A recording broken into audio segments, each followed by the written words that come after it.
আল্লাহ বলেন আহাসিবান নাস আইয়ুতরাকু আইয়াকুলু আমান্না ওয়া হুম লা ইফতানুন।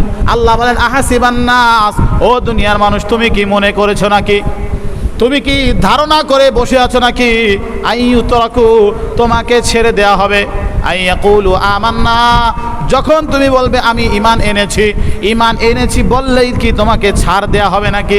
তুমি বলছো আমি তো মমিনুদ্দিন, আমি তো ঈমান আলী, আমার ঈমান যায় কোথায়? জন্মসূত্রে মুসলমান, নাম ঈমান আলী, 100 বার কুফরি করলো তো আমার ঈমান যাওয়ার কথা না, নামই তো ঈমান আলী।